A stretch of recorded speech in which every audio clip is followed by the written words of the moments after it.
eu quero entender um pouquinho da transição tua como mulher para o pós-jornalismo. Na verdade, jornalismo pós não, mas assim, quando você veio empreender, quando você teve a ideia de colocar em palavras o que você sabe, como que foi trabalhado na sua cabeça e que momento que você viu que de repente as redes sociais seriam uma boa assim uma boa plataforma para você conseguir expor tua voz. Como foi? E por ser mulher, se você também sentiu algum momento ali uma dificuldade maior para conseguir ter esse espaço? Legal. Foi um caminho longo, porque assim, quando eu percebi, né, que eu não sabia tocar aquele negócio, eu percebi, como diz, no fundo do poço, né, Lucas? Eu percebi quando já estava no fundo do Sentiu poço. na dor. Foi. Sentiu na dor. Uhum. E aí uma pessoa que nunca tinha devido dinheiro a ninguém, né?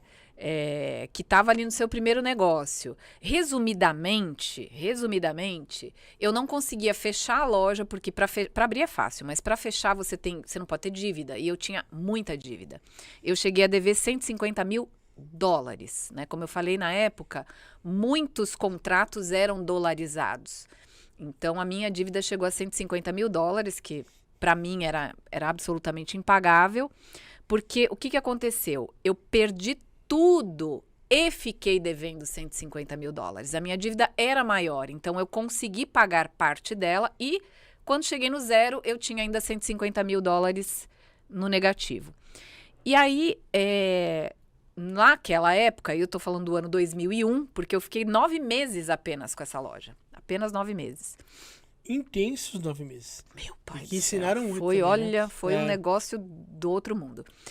Naquela época, no ano 2001, você não tinha YouTube, você não tinha Google, você não mal tinha internet, você não... Enfim, a gente tá falando lá de uma época que mal tinha o rádio Nextel, né? Então, eu não tinha onde aprender. Eu dizia assim, meu Deus do céu, deixa eu ver o que eu tô devendo. Aí eu devia, sei lá, uma pilha de nota promissória. Eu dizia, gente, nota promissória, o que acontece? É protestada em cartório. São Paulo tem 14 cartórios de protesto. O meu nome estava nos 14, todos. Eu dizia, como é que você paga um protesto? E quando eu chegava para alguém que estava sabendo da minha situação, primeiro que as pessoas fugiam, né? Você é endividado, as pessoas fogem de você. Parece que você tem uma doença contagiosa que a pessoa vai encontrar contigo hoje e cair morta amanhã. Então as pessoas... Pessoas próximas, principalmente, Nossa, são as primeiras que somem, né? Elas vazam, que nem diz o outro, né? Ela te vê e fala, fui. Então eu tive que aprender. Como é que você paga uma nota promissória? Como é que você resgata um cheque sem fundo? Como é que você paga uma dívida de cartão de crédito? Porque eu estourei todos que eu tinha. A minha conta pessoa física e pessoa jurídica, estourei os limites das duas. Como é que você paga isso? E aí eu comecei a raciocinar, porque eu chegava no banco e falava pro gerente, quanto que eu tô devendo aí? E eu me lembro até hoje que ele falava assim, você tá devendo, a tua dívida hoje está em R$18 mil. Eu comecei a raciocinar, eu falei, peraí, porque raciocinar para quem tem dívida é um negócio difícil.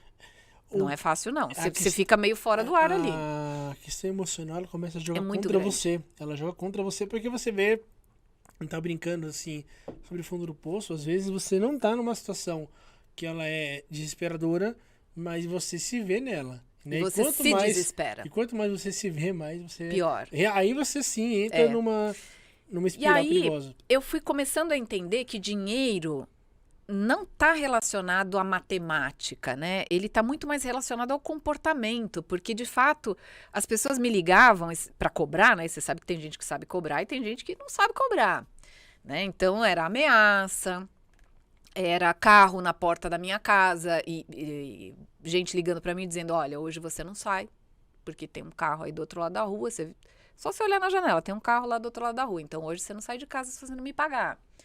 Eram essas ameaças mesmo, gente que me parava no meio da rua, era muito complicado. Gente que dizia, eu sei onde mora tua mãe, aquelas coisas todas. Então você vai entrando ali numa sinuca que você não raciocina. Mas no meio dessa loucura, eu não comia, eu não dormia, eu perdi muito peso, eu cheguei a pesar 37 quilos. Eu às vezes não conseguia, eu não tinha força para levantar da cadeira. Tinha dia que eu sentava assim... E eu pensava, eu tô sentada errado, tá me doendo as costas, mas eu não tinha força pra me aprumar na cadeira. Como mexe com as pessoas isso? Demais, né? demais. Então, o que aconteceu, né? Quando eu fui, por exemplo, nesse gerente de banco, e ele falou, você tá devendo 18 mil reais. Eu falei, mas pera um pouquinho. O meu limite dessa conta era 3 mil reais. E eu me lembro perfeitamente, por quê? Porque lá atrás, quando eu era CLT, eu ganhava 6 mil reais e queriam me dar um limite de 12. Eu dizia, não, você me dá um limite pelo menos de metade do que eu ganho. Porque eu tinha aquela educação financeira, né?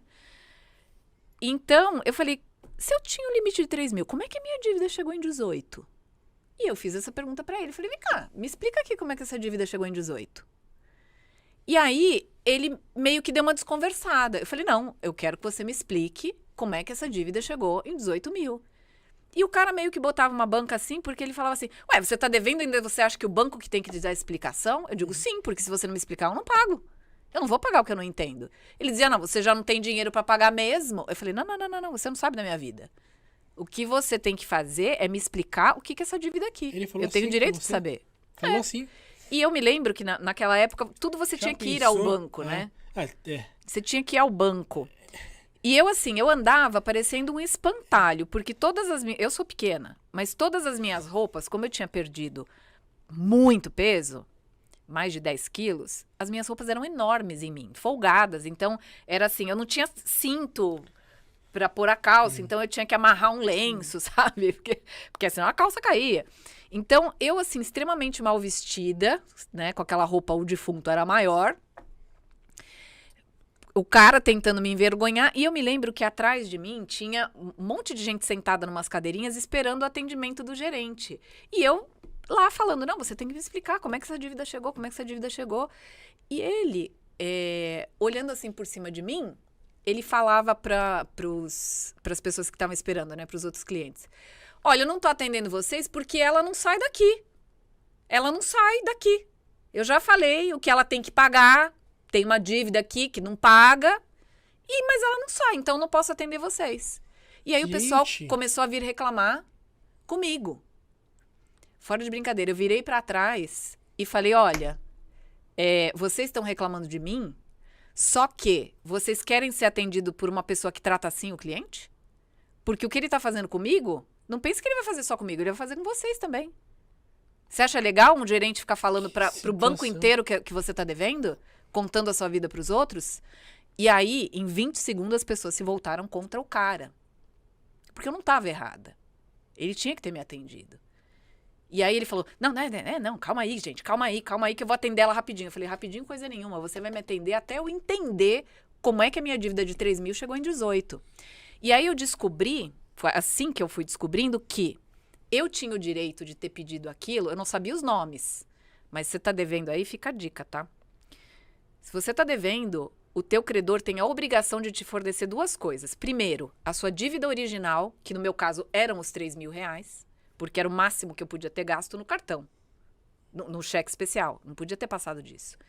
Então, você tem o direito de pedir o valor original da sua dívida, que é a dívida sem os juros, quanto de fato você ficou devendo, antes de serem acrescidos os juros. E segunda coisa que você pode pedir, que você deve pedir, é a memória de cálculo, ou cálculo evolutivo da dívida. Cálculo evolutivo da dívida. Por quê? Porque o credor é quem tem que provar como ele calculou aquele juro todo para chegar no valor que ele diz que você deve. Ele tem que provar. Porque hoje, essa indústria da cobrança, ela buzina o dia inteiro atrás de você, dizendo, a sua dívida é 18, a sua dívida agora tá 20. Isso, posso falar um negócio pra você? Isso é chutado. Esse número é chutado. Por quê? Porque a hora que eu fiz o cara me explicar, a minha dívida não chegava a 10. Com todo o juro do mundo. Ela não chegava a 10. Ele chutou. Por quê? Porque na época, não sei, honestamente, não sei se é assim até hoje, tá? Mas naquela época, o gerente ganhava uma comissão em cima do que ele conseguia cobrar a mais. Então, se eu devia 9 e ele tivesse cobrado 18, ele tivesse me convencido a pagar 18, ele ganharia uma comissão de não sei quanto em cima daqueles 9 que ele me cobrou a mais. Olha que sacanagem total, né? Então aí, de novo, a subjetividade do certo. Porque na cabeça dele, ele dizia que o certo era eu pagar o que ele estava falando. Sendo que quem estava me enrolando era ele.